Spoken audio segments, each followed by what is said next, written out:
السلام علیکم۔ ہمارے ہاں عام طور پر ایمان کا مطلب یہ سمجھا جاتا ہے کہ مسلمانوں کے جس گھرانے میں ہم پیدا ہو گئے ہیں وہاں جس فرقے کا تصورات عام ہیں، جو نظریات وہاں پر موجود ہیں، ان کو ہم اختیار کر لیں اور ایک رسمی طور پر جو مسلمان معاشرے کا ہو سکتا ہے اس کی شکل میں ہم زندہ رہیں۔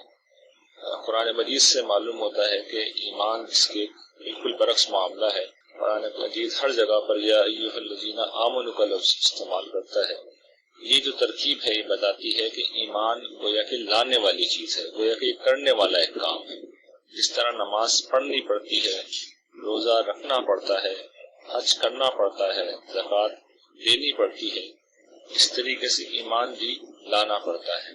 اور اس کا طریقہ قرآن مجید یہ بیان کرتا ہے کہ جو دلائل بیان کیے گئے ہیں ان پہ غور و فکر کر کے انسان اپنے پروردگار کی وحدانیت، اس کی ذات، صفات اور قیامت کے دن اس کی ملاقات پر ایمان لائے۔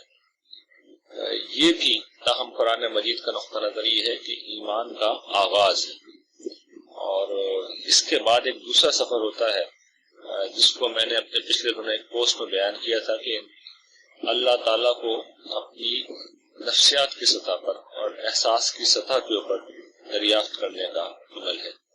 یہ گویا کہ ایمان کی منزل ہے کہ انسان اس مادی دنیا میں جیے، غیب میں رہے، لیکن اس کی کیفیت یہ ہو جائے کہ اللہ تعالیٰ ہر طرف اس کے ساتھ ہے۔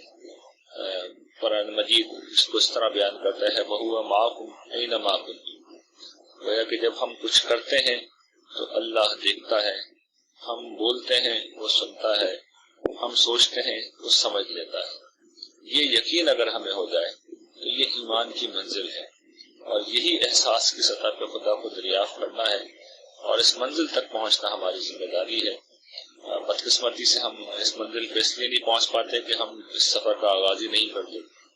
تو یہ ایک بڑا اہم قرآن مجید کے مطالعے کا نچوڑ ہے کہ ایمان کی منزل تک بھی ہمیں پہنچنا ہے اور اس منزل تک جو شارع جاتی ہے اس کو بھی اختیار کرنا ہے۔